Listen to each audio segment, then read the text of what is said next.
play on the field, the courts, and the ice is just one part of sports. Behind every game are the people hard at work so we can enjoy the action. They're the owners, administrators, agents, broadcasters, and promoters who bring the games to life. Meet them when you go behind the game with Patrick Klinger and Bill Robertson.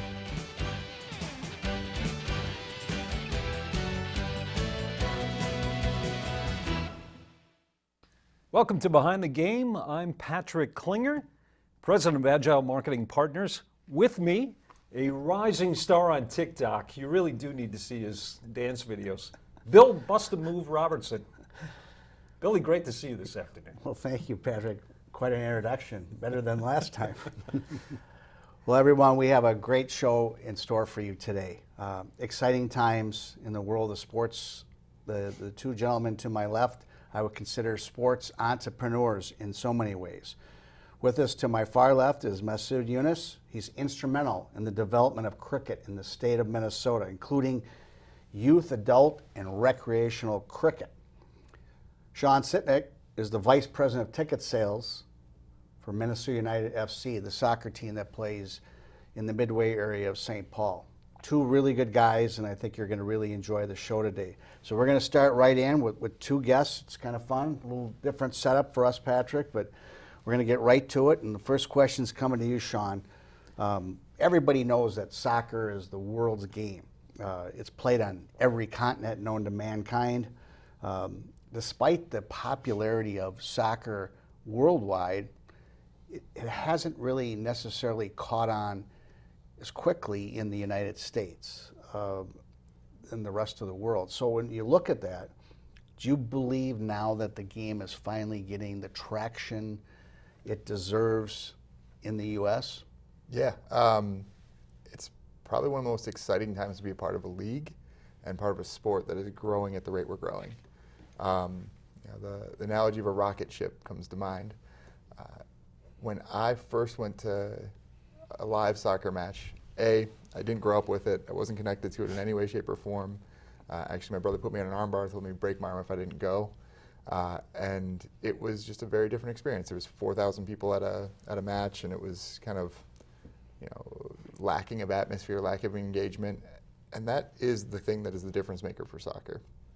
And so fast forward 15, 20 years down the line, if you go into Allianz Field for one of our matches, it is an experience that I really can't find a relatable experience in the Twin Cities of how special it is, how engaging it is, and how much the fans are tied to it. And to touch on them really quickly, our fans in general are great, but our biggest differentiator is supporters. As a supporters group, they're on their feet the entire match. They literally asked us not to put in seats so they could stand for the whole game, make noise, get behind our team.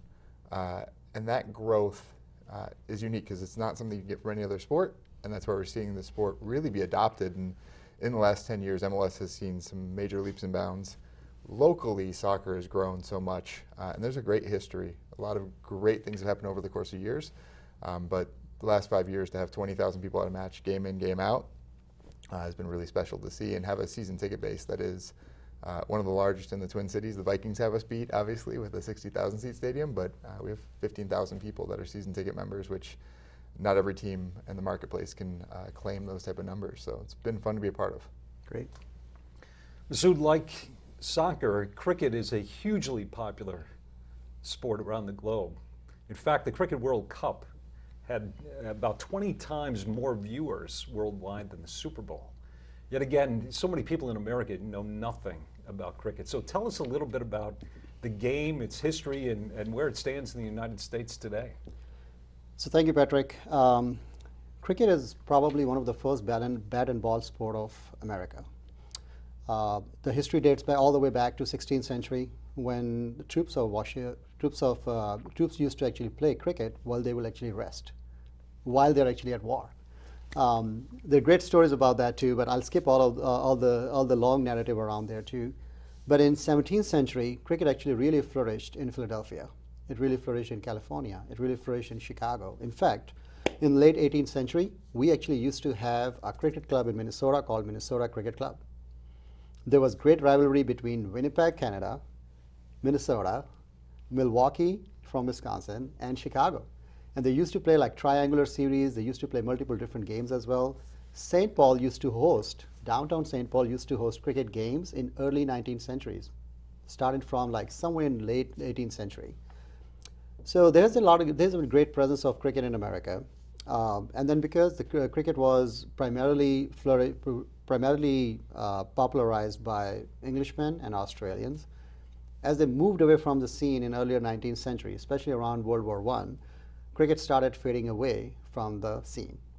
And that's where basically cricket has been struggling over the last 50 to 80 years, that limelight that it used to have in late 18th century to early 19th century has not actually come back to it yet. We're committed to making that happen. We'll continue to do whatever we can. We have done a lot of development programs. We continue to do those. There are a lot of efforts going on at the national level as well to bring the sport up to just like soccer came up over the last 20, 25 years too. But as you said, it's 20 times more. It has 20 times more viewership as compared to the Super Bowl. But at the same time, you don't really see anyone watching the sport. And the primary reason simply is if it's not visible to the public, it's just not anywhere on the TV either. Sean, with traditional sports like football, basketball, hockey, baseball having such a strong hold on the television markets and the broadcast in particular, how does a sport like cricket and or soccer break through that? And what do they have to do to make that successful? Yeah, like most things, by having significant investment up front, you can start to see a product that is more exciting and more engaging, and people are investing more and more into it. Our ownership group is fantastic, and a big part of that was investment into our stadium. So Allianz Field is one of the prettiest things in the world, in my opinion, and to see it shot live on a game day is really special. Recently, there's an MLS writer who's kind of listing the top places to watch games, and Allianz Field is one of those top places to watch games. And when you see that atmosphere come live, it's definitely more impactful to be there in the stadium and engaging it at actual match in person, but you can still feel that crowd through the TV. And I think that's what's starting to grow the deals that we have. On top of that, you're seeing your ESPNs, Foxes invest more into soccer and realize that this market is prime and excited for it. So you're seeing more lead-in commercials, you're seeing more thoughtful programming, you're seeing more educational programming around it as well. And I think that's leading to a lot of the growth that we're already seeing and will continue to see as we grow to, I think, be firmly in the 5 major sports. Yeah. Hopefully 6 eventually. Absolutely, I'm excited about it. Masaood, anybody who's watched cricket might see some similarities to baseball because it involves a bat, a ball, fielders running. Mm-hmm. So if you would explain a little bit about the game and maybe some of the similarities to baseball and some of the differences. So a few similarities between baseball and cricket. Number one, there is a bat, just like baseball, and there is a ball. Instead of 4 bases like baseball, in cricket we only have 2. Instead of a diamond being at the corner of a field, a cricket field has a diamond, what we call a cricket strip. It's right in the middle of the field, which means that it gives us a 360-degree view and a 360-degree play field. So you can actually play anywhere in the ground because you're in the middle of the field. Compared to baseball, where you run between 4 bases, in cricket you only run between 2 bases. Another subtle difference between baseball and cricket is in baseball you have multiple innings for one team in one session, but in cricket there are only 2 innings. The first team comes in, they plays out the entire session, what we call one single inning. Whatever they score, 100 runs, 200 runs, 300 runs, 250 runs, those scores are basically chased by the opponent. And that's how you basically make a decision about the game. The fielding in cricket is very similar to the fielding in baseball. The semantics are very similar. You hit the ball, you catch the ball, you throw it back at the base. The only difference is you don't wear gloves in cricket. In baseball, you will see fielders out there who are basically wearing gloves. In cricket, you don't wear gloves. The concept of pitching and the concept of batting is exactly the same. Instead of a pitcher, we call him a bowler. Instead of a batter, we call him a batsman. In fact, they're trying to neutralize that term as well now, just as a batter. So we'll see a little bit more similarity coming close to baseball. So overall, the games basically are exciting as they are. Over the past 20, 25 years, there have been a lot more shorter versions of cricket that have been introduced where they are bringing the duration very close to baseball's duration. And in fact, some of the most popular formats of cricket today is basically played between an hour, hour and a half, about 60 to 90 minutes. So it's becoming more exciting. And as you mentioned, there's definitely an opportunity for investors, and there's definitely an opportunity for corporations to actually look into a fast and a furious format of the cricket that can be popularized in America, just like soccer. Sean, Major League Soccer has a really young fan base, maybe the youngest, most agile base of any sport in the United States. When you look around, what that means to me as I look at that and analyze it is they're probably more tech savvy, those type of fans, and they understand using a phone instead of just a laptop or just watching a game on television. They're involved in so many different facets. How has that affected Minnesota United FC? Is that a good thing in your opinion, and how does that work? Yeah. Advertising through social media and having content through social media has been one of the most important things. When I think 10 years ago or 15 years ago when I started in sports, what social media meant was kind of like a fringe thing. We didn't know how it would interact or how it would be a part of our landscape, and now you very much know how it's engaged, to the point where leaning into the ticketing side, we're fully digital on all of our ticketing now. And to think of that 10 years ago would have been a shocking, scary thing to bring up to anyone in my type of position. But because of that, we can analyze our data more properly. We have an understanding of who's in the building, how they're engaging with the game. We even can get to the place where we know where do they like to go when they're at a game. That level of understanding of our client allows us to really mold the game to be more appealing for them and mold some of the decisions that we can make for our fan base. We live in a very customized society. When you want to get something ordered, you go on Amazon and order it really quick.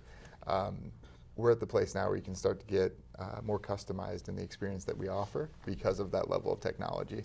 And it's been really helpful, I think. I'm going to offer this question up to both of you. You know, the major sports, the traditional American sports in this country have such a stronghold on broadcast deals, right? You know, we're used to seeing football, baseball, basketball, hockey on major networks here. We don't see cricket. We don't see soccer very often.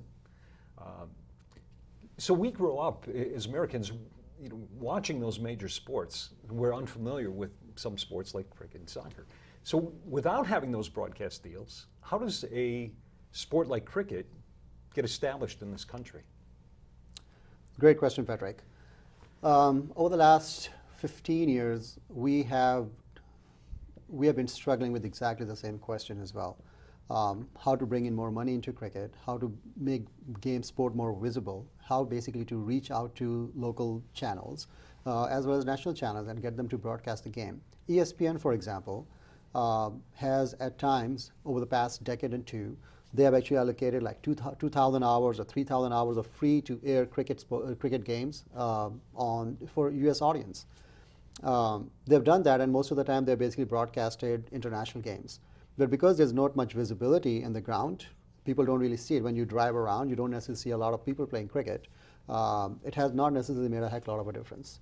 So I think it goes hand in hand. The investment that you need to make in the development of sport, like soccer or cricket, needs to basically be complemented with your relationship building with the broadcasters. So that when you are doing your youth sports, when you are doing your adult sports, all of those sports are basically being broadcasted live at the school level, at the university level, as well as national level or regional level or national level as well.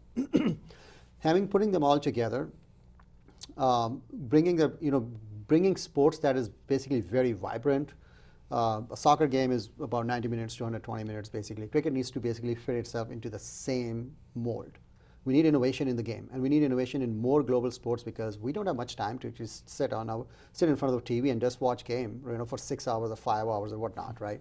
We need to bring in products that basically can sync with the audience. And if we can do that, then eventually we can grow our product portfolio from that small single game, which is a fast and furious game, basically, to a bigger, broader game that people can really enjoy and sit to. And I think that is a product that will actually stick, and that's what we are basically trying to work so that it can be brought up to the broadcasters as well as potential corporation investments. I think we're really lucky that we're in a kind of a slightly different life cycle when we start to think of where we've grown from that TV deal perspective. We're on Bally Sports North, so same as Twins, Timberwolves, and Wild in this marketplace, which are certainly a very strong marketplace we happen to be in for sports, which is really helpful.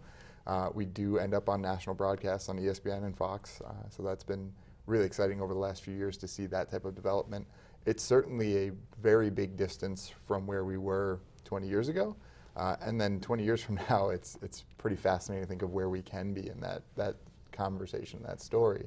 But I see that difference every day in how we are operating from a ticketing perspective is by being on these type of broadcasts, we're getting more ability to interact with the marketplace, and we're seeing more people come to us and say, oh, I'm interested in purchasing a suite or buying season tickets, which now is on the wait list. But so we are probably on the forefront of starting to see some of those major TV interactions that the league needs to continue to grow in a massive way. But I feel very confident we're on the precipice of taking what are really good local deals and pretty strong national deals, but seeing them raised to the level of all the other sports.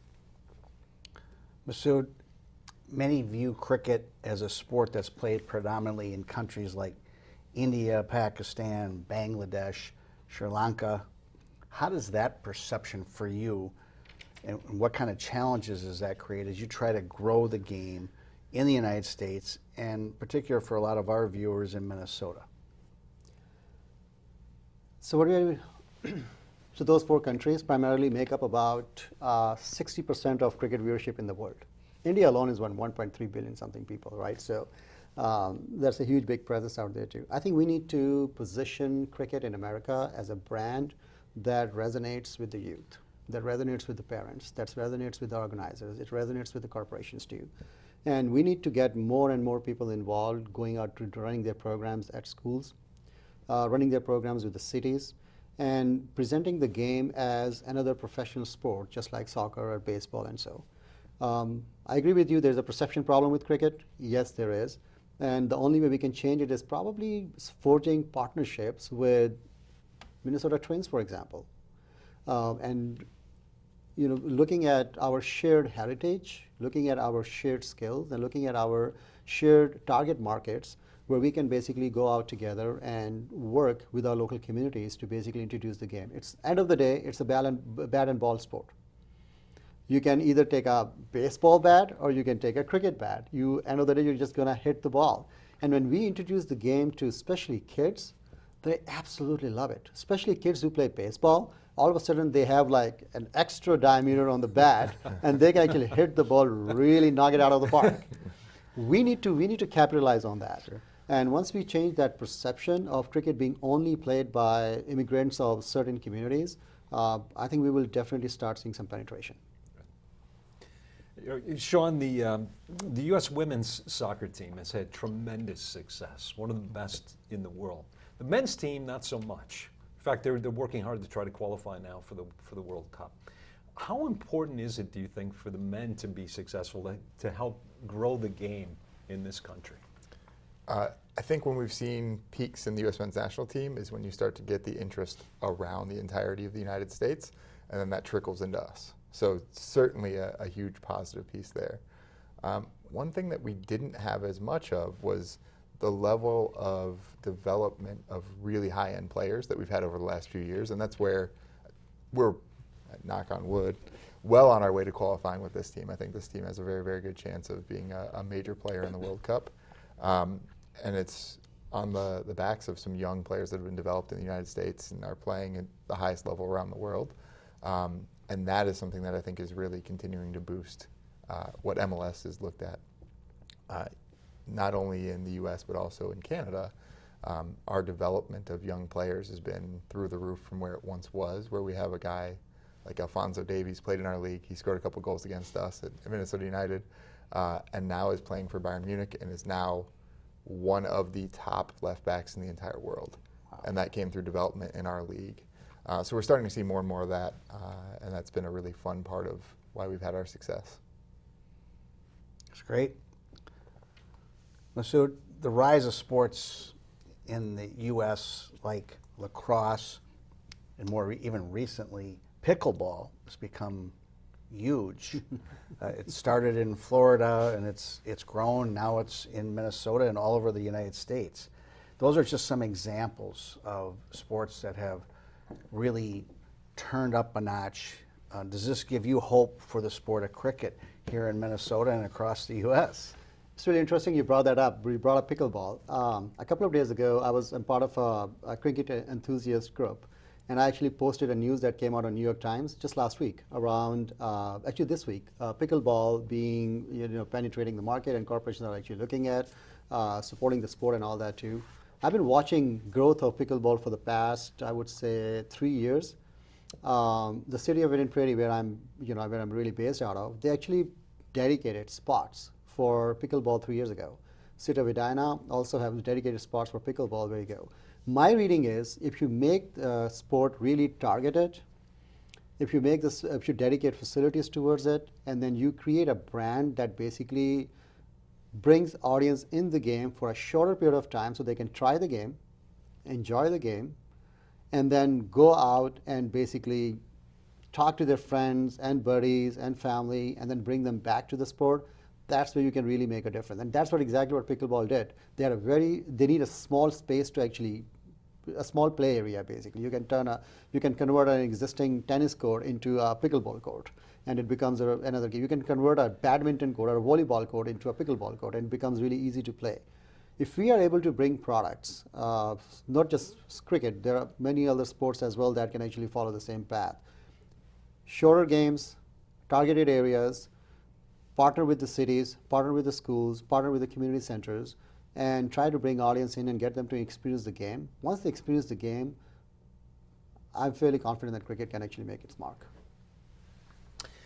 Question for both of you, gentlemen. One of the major challenges that all sports are facing right now is the rise of video games and all of the non-physical entertainment options that technology provides, right?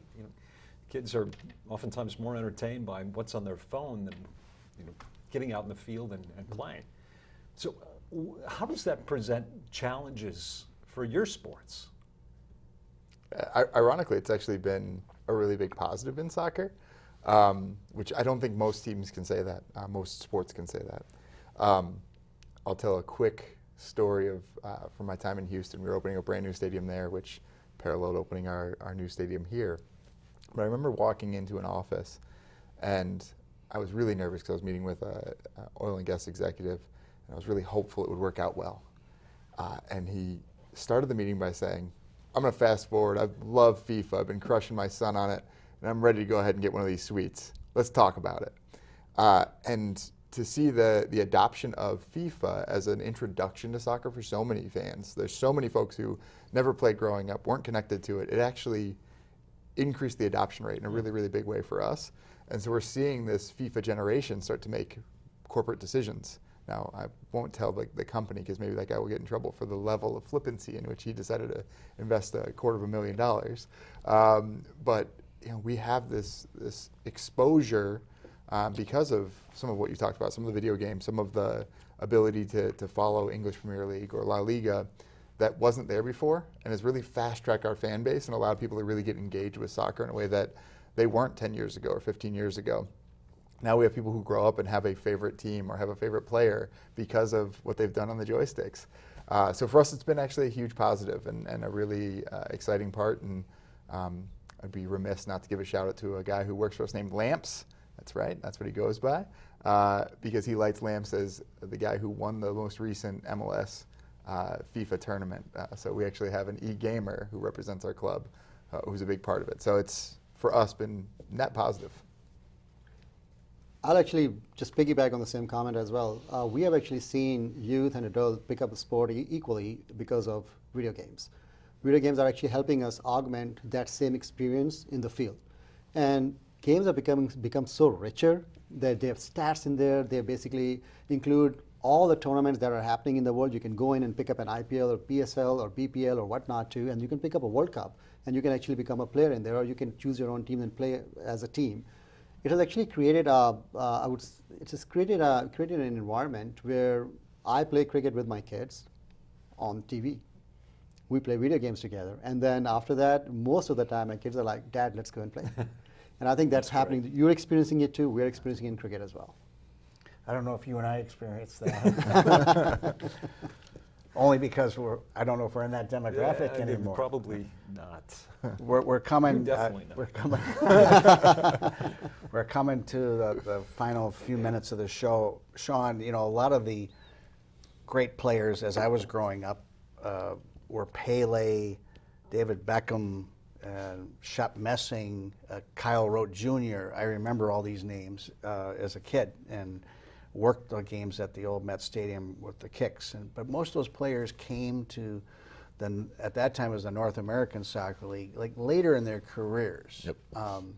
How important is it for MLS to get the young stars who you can grow the game with to start coming over and playing the game? And there's U.S. players, but there's players all over the world, to get them at age 16, 18, 20 years old and start their careers with a Minnesota United FC. Yeah, it's been a huge part of the development of the league recently, and I touched on it a little bit with the story of Alphonso Davies, who was a guy who came through an academy with the Vancouver Whitecaps, played some league games in MLS, and then moved over to play for Bayern, and now he was best 11 actually last year in the Bundesliga, which is one of the highest levels of soccer you can get. So we're getting some of that. We're also getting players like Emmanuel Reynoso for us, who's considered one of the top 5 players in the league, one of the best number 10s and one of the best creative players that's out there, who came over from playing in South America and was playing for Boca Juniors, which is obviously a huge brand and a very important South American brand, but decided that he wanted to further his career with us. That's a big shift that the last 10 years has had. I think when David Beckham came over, it was like, all right, he's coming over to retire. Recently, there was a guy named Zlatan, which if you want to see some funny clips over the course of time, look up Zlatan. Super talented guy, came over, made an impact, and then went back over to Europe and is still an elite striker in Europe. So we're no longer the place where it's kind of the end of someone's career. It's just a viable option along someone's journey. So we're going to wrap up with you. Final minute. Does Minnesota have an opportunity to be a first mover in the world of cricket here in the United States and really become a welcoming environment for people who play the game? Absolutely. In 2009, we actually hosted one of the national tournaments here that actually attracted the highest number of audience to the game, 1,000 plus. It actually went all the way up on ESPN's website as well, and it was widely praised for the work that we did here. We are continuing to work towards creating partnerships with like National Sports Center, for example, with cities like Eden Prairie and Edina and other cities as well to actually bring the sports to the masses. And 2 years ago, we actually went on a frozen lake, and that whole episode was actually captured by ESPN as well. So we are super excited. We think we have a brand here. We can do with our dedicated effort and hard work, we will get there together. Fantastic. Masaood, Sean, thank you so much for joining us today on Behind the Game. Billy, always great to see you as well, pal. You too. Terrific. Thanks, gentlemen. Thank you for watching, and we'll see you again next month on Behind the Game.